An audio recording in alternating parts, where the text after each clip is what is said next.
cold, cold morning. Frost down in this bottom. Ted and I got set up in a pretty cool little spot here. There's some canary grass around us, and we're just tucked into this edge where the canary grass gets a lot shorter.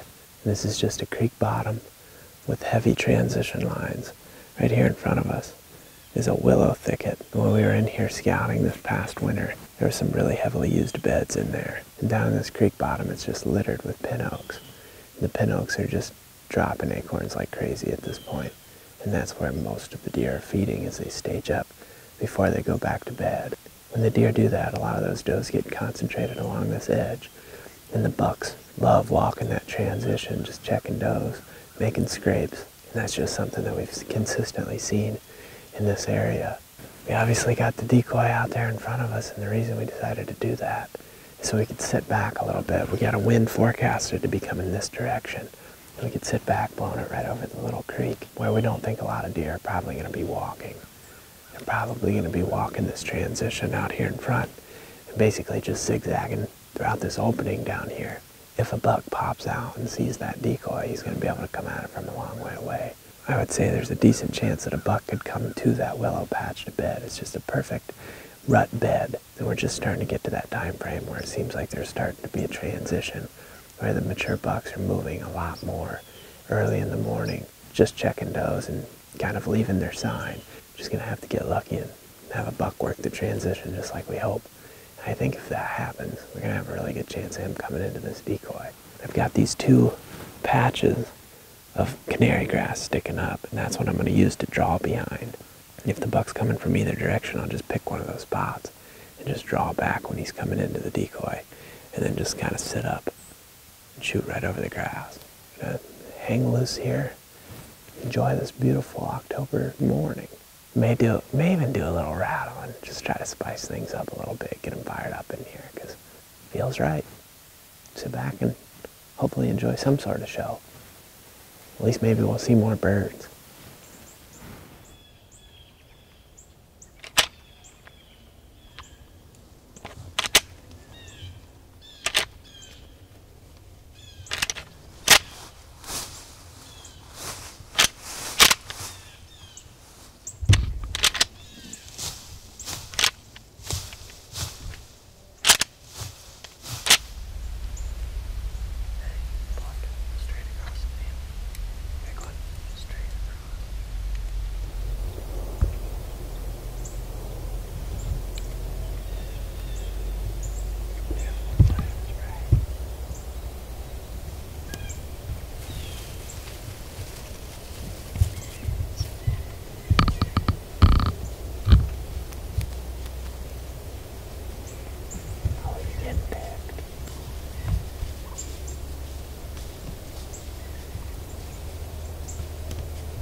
Pretty cool. Came right out after we rattled.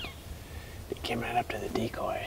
I got drawn on him, got the pin on him, but he didn't hang around for very long. I mean, I would have had to have shot him pretty quick, which at that close I could have, but I don't love the way that he approached it. And I set the decoy up facing this direction, and the wind was forecasted to be blowing this direction. It's so calm this morning though, it's nothing but thermals just floating around. They're not really doing anything specific. They're just kind of going every which direction, and I would say the majority of the time it's kind of coming this way, almost the exact opposite of what it was forecasted for. He came in and met it head on, but he met it straight downwind, and that's why he got uncomfortable. He never knew we were here. Maybe we'll get lucky and another one will be cruising through, but seems like it's kind of dead back in here. Not quite as much deer activity as we'd like to see. It seems like this time of the year, if you're in a bunch of deer, you're going to probably see a good buck, but for whatever reason, we just keep striking out on seeing a bunch of deer. It's just one or two here and there. So we're going to hang out on a little bit more, and then go grab some lunch, do some work, and then probably head out somewhere for the afternoon.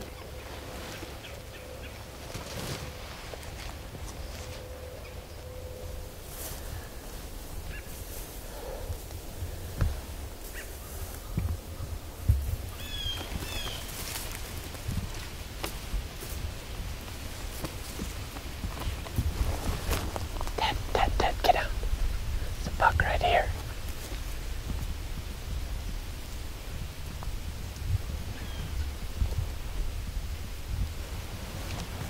I don't think he sees us. He's moving up to the left.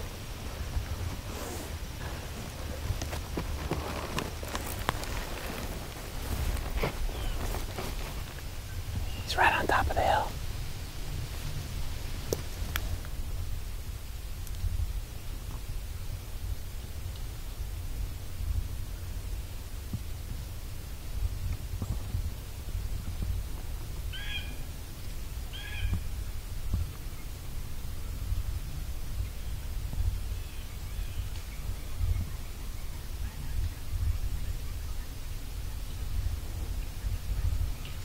He was 30 yards away, Rod, like just standing there in that hole with his head down.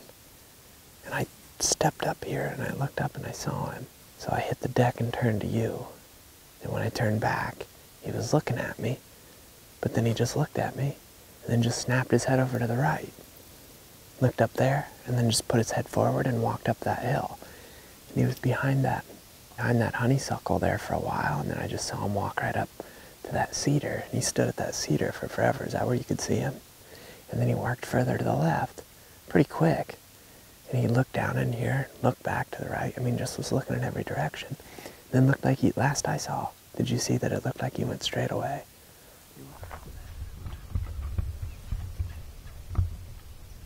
Pick it up, get the camera up.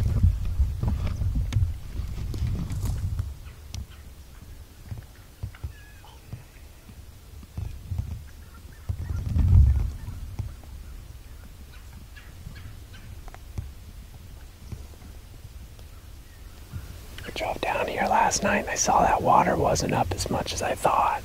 And I almost thought about going down in there. If we'd have been down there, it would have been at least around 3 bucks. Because there's 2 fighting down there and there's 1 right here. We got over here and there was a lot more sign than there was when I was here with Jake a few weeks ago. But to be honest, I really wasn't thinking much of it because when I was here, I could tell where people had been pulling in down the road. I figured people had been hunting, but they must have been waterfowl hunting because there's still tons of deer in here. Yeah, it's definitely 2 bucks fighting. That's definitely a shooter. Now I feel totally torn on what the heck to do tonight. I mean, he doesn't know what happened, dude. Like, and that's the thing. It's like, maybe we come in here, hunt tonight, somewhere close to him, and then we push back again tomorrow.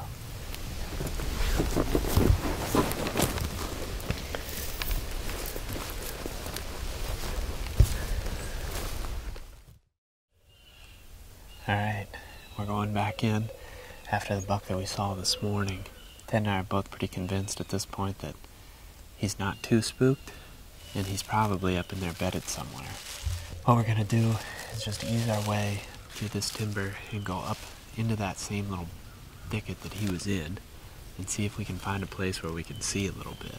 If we can see a little bit and there's some good sign there, like there's a lot of deer coming through that area, then we'll set up on it for a little bit at least. There's a chance that he would come the direction we would need him to, but there's also a really good chance he's just going to go to the north where we heard those other bucks fighting.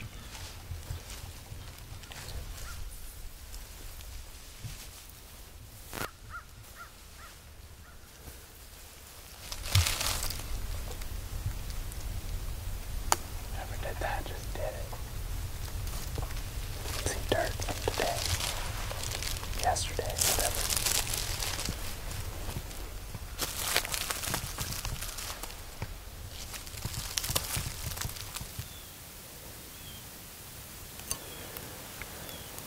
Do you see him up there? You can just barely see him flickering right up there, right on the crest. Or like right on the side hill, right at the crest. He's walking up to the left, kinda. Do you see him?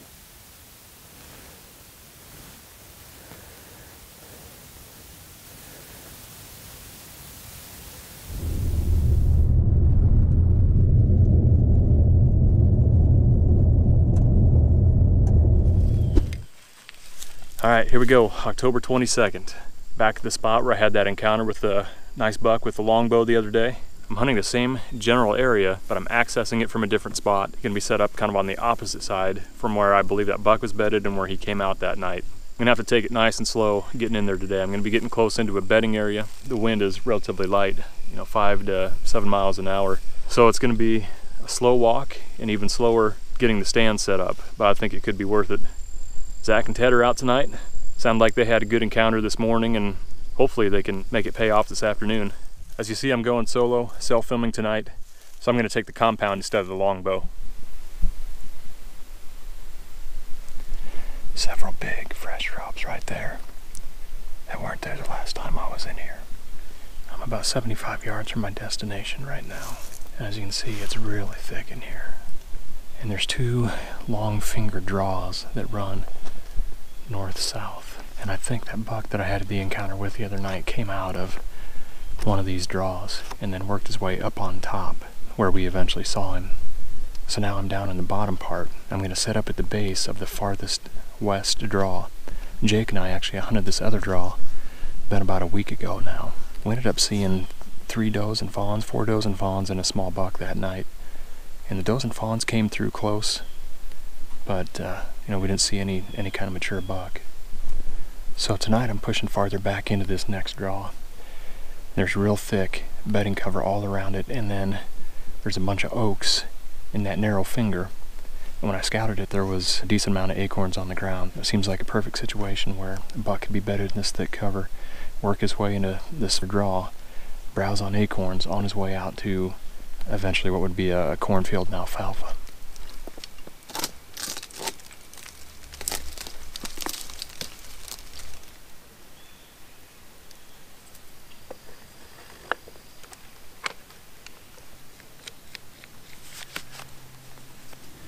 Man, it's a long, slow process doing these hanging hunts. There's just a lot of steps involved. Sometimes it makes you miss the days of simply going hunting with just a bow and a backpack and climbing into a stand that you already have hung.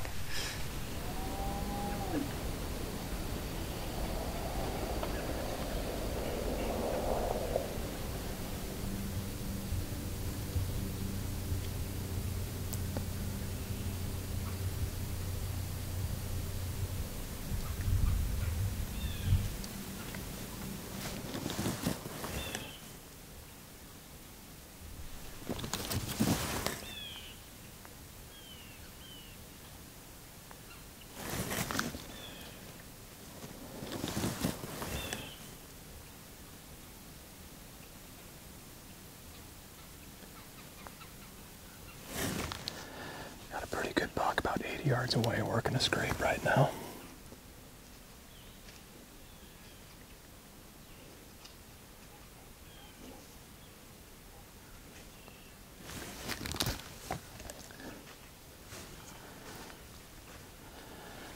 He might be coming this way.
Well, it's right at 5:30. And there's already a buck up on his feet. Nice, wide 10-pointer. Hunting real close to bedding. I mean, that buck is up on his feet an hour and a half before the end of legal shooting time. He was working that scrape and he started heading my way. There's a trail through this overgrown CRP. It was right by where I'm set up, 15 yards away. I mean, it would just been perfect, and I thought that's what he was going to do. He walked my way for about probably 10 or 15 yards, something like that. And I could see he was making another rub behind a cedar tree, and then he just disappeared. I was hoping he was still going to come my way, but I'm not surprised that he ended up going south. When I was walking in, there was a bunch of trails that crossed and went out to the corn from there. I was looking around for a tree to hang in there to cover those trails because they're just that beat. There just wasn't a suitable tree, unfortunately. Beautiful evening, October 22nd. Let's see, it would be 16 years ago today.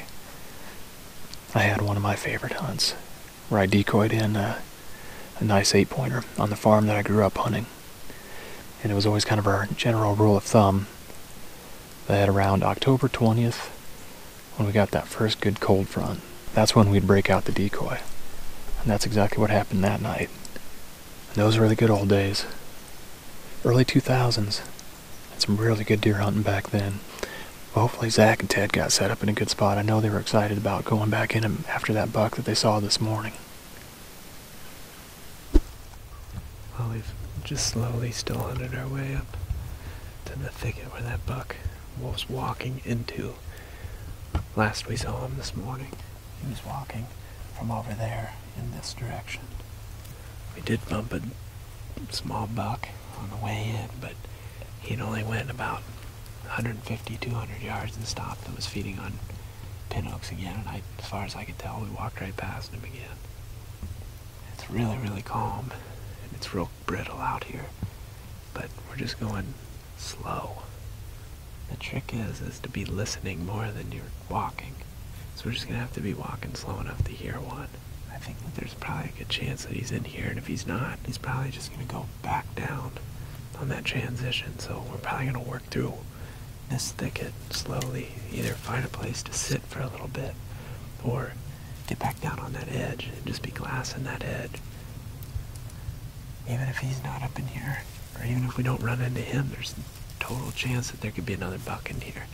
We're just playing it real slow, going extremely, extremely slow. See him?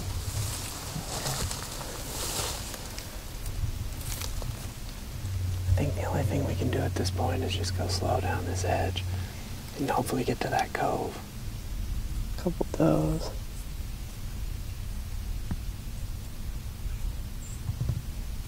Why would we do anything different than this? You know?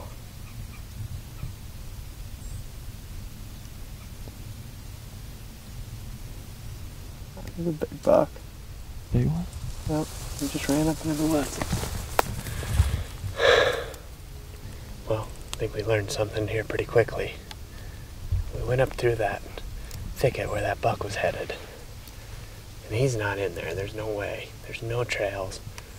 As soon as I kind of talked about it there, we realized pretty quickly that, hey, they are not here. So we bailed. As soon as we hit this edge, saw a buck out here. There's 2 does over there and a real solid buck. I mean, really far away. I mean, we had never got to him, even if there wasn't a river between us. But he was working the edge and he just bounded up into the woods. Like I said, he's so far away. He just was doing his thing over there. So, that being said, right up here, where these 2 willows are, is about where we were when we saw that buck. We're probably going to have to walk this edge. Like, that's where all the deer are. Like, these deer are going down to this edge and feeding on the pin oak acorns because, I mean, I can see 4 as soon as I stepped out here.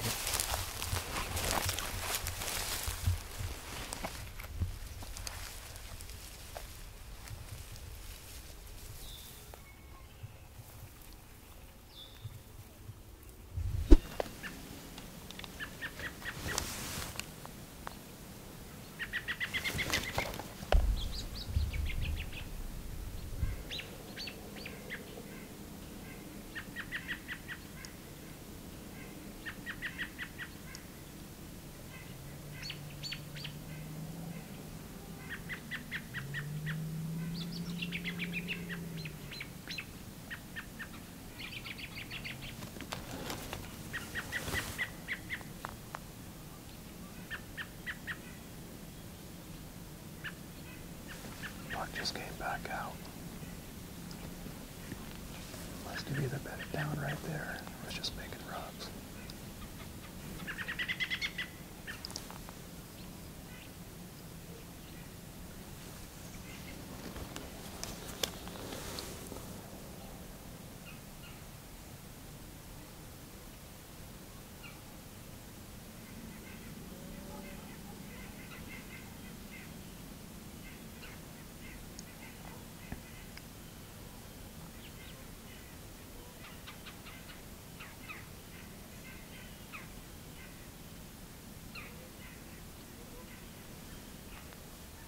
Buck just bedded back down.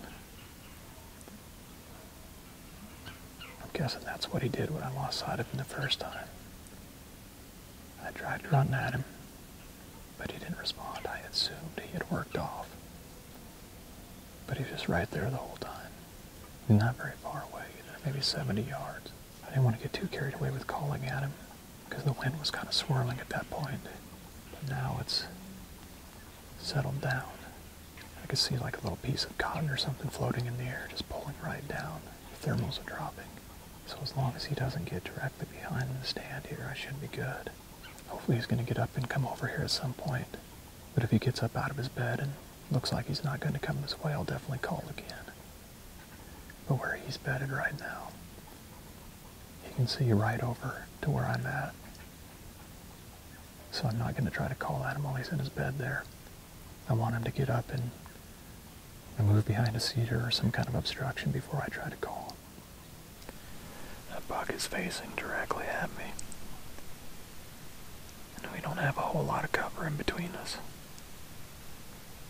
So I'm going to have to stay absolutely still. It's a waiting game at this point.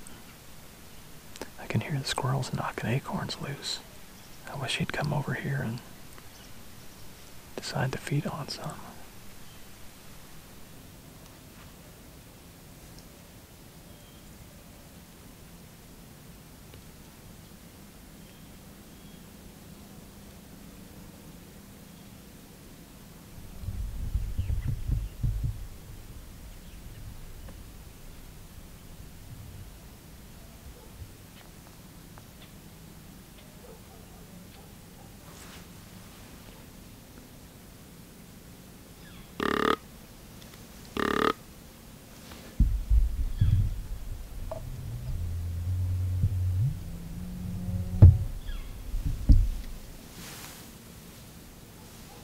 Just like that, the encounter is over.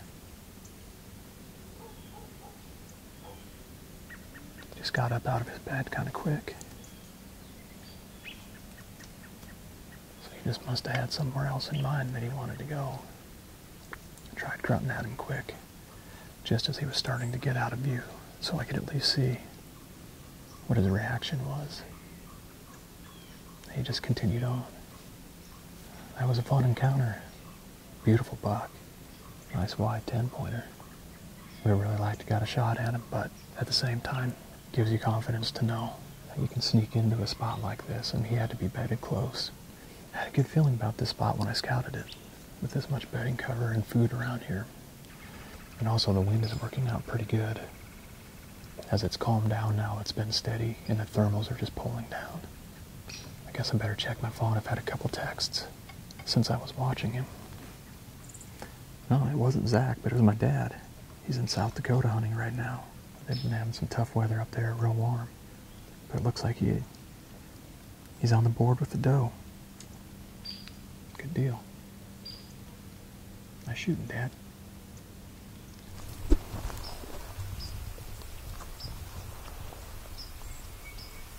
Well, the plan did not work. I don't know where that buck was. I don't know where any of the other deer are really moving at this point. Pretty obvious what they're feeding on, but I don't know what the deal is. As soon as you think you've got it figured out, they're just doing something different. And the way they're working around these pin oaks, it's just the nature of the way the pin oaks grow. They grow on weird hillsides. But the terrain's really funny, and there's just no way to get in there with a stand or with a ground setup because there's too many branches under those pin oaks, but that's where all the deer are.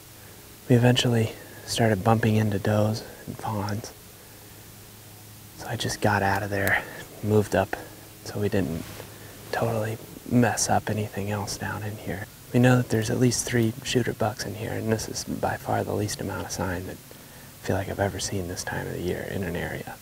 There's no trails even through this grass. The only trail that there is right along those pin oaks.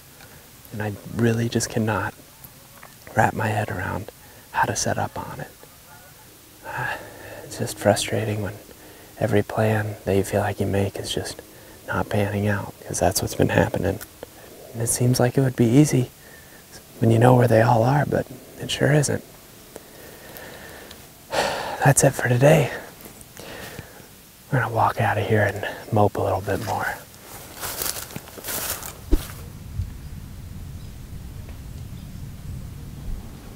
I've got about 15 minutes left here. I'm pretty sure I could just hear some deer in this real thick cover to the northwest of me. Anyways, one of the things I really enjoy about hunting public land is finding new areas like this. But it all started about 2 weeks ago. I'm just looking at OnX on the computer. You're looking at some new public land or new places that we've never been to before. One thing that caught my eye about this place is just the overall diversity of just a real good mix of whitetail habitat. And from there, I was just driving by on a rainy night, checking trails for big tracks, and sure enough, the first one that I looked at had a big buck track on it. So then it was boot scouting from there. Real quick, just made a loop through here. And I did bump some deer when I was doing the scouting, but nothing ever smelled me. So I don't feel like I just came in here and blew the area up. But what I learned from that scouting mission has paid off now with 2 encounters with good bucks. So I'm definitely going to keep working on this spot. Delivery. I need that. Rough night? The whole thing. Oh yeah. Ooh. It's a good thing Mindy gets back tomorrow. Yeah. I don't know how much more pizza I can Dude, have. I was sitting there today and I was like, I gotta eat something, and I was like, I just have not gotten enough groceries, and I was like, KC sub it is, and I just had the greasiest. Ooh, it was greasy. Pizza on top of that. We'll see what happens. You think I can eat that whole piece in one bite? Almost. You don't need Close a plate, you're enough. just going to inhale. Are you serious? That was one bite? Mm-hmm. Something's wrong with you. Yes, there is. Just have them both. Chopper. Like hunting the bedding area. That's why we're having all these early encounters. When they get up and they mill around, they may not go far, but like hunting legitimate bedding areas. It's like by 6 o'clock, if you haven't seen a deer, you know you're done. That's when the heart rate elevated a little bit. Yeah. Just a couple steps towards me, and there's a trail. I don't know if he was actually on it, but he was close to it. That would have brought him by 15 yards away. There's a finger draw where I'm at, and then there's all that thick grown up stuff. Mm-hmm. And there's really nowhere, where you can get a stand in any of that. There was a walnut tree that was big enough for a stand, and there was a cedar tree grown up around it.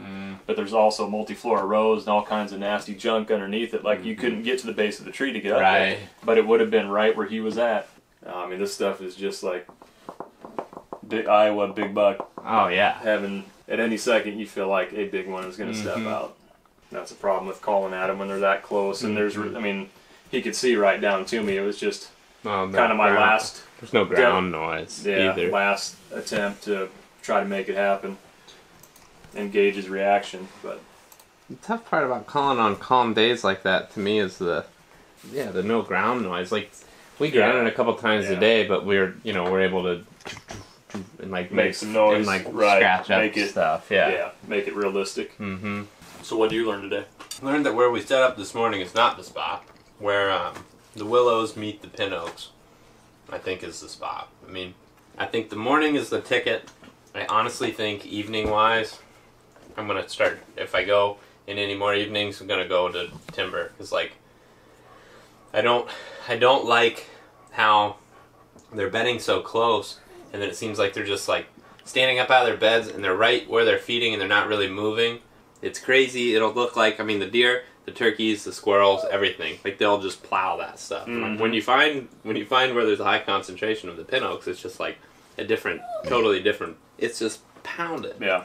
So basically, you're able to get ahead of them in the morning, and then in the evening they're bedded so close to those pin oaks that you just can't get in without bumping anything. I feel like tried so many different things at this point. Like, I'm gonna continue to hunt those areas in the morning. For the time being, I'm gonna lay off of them for the evening because, like, like I'm frustrated about it. Yeah, I was just gonna say you sound a little frustrated. Oh, I'm frustrated. Ted, scale of 1 to 10. 10. No, it wasn't quite a 10, but it pushing was 8. It was escalating pretty fast. 8.5. Yeah. 8.5. They're at the end, especially. I think the last thing I said was, we're gonna walk out. That's it for today. We're gonna walk out of here and mope some more. Yeah. That's what it's all about. Learning. Keep picking away at that area. You're gonna shoot something at some point. I definitely feel better after Mindy's meals. Good thing she flies back in tomorrow. Yeah. And get back on the health wagon. I'm really looking forward to it. And then all of a sudden you're just like, oh, I really don't think about that. I'm not the one that thinks about that. Yeah. So thanks, Mindy.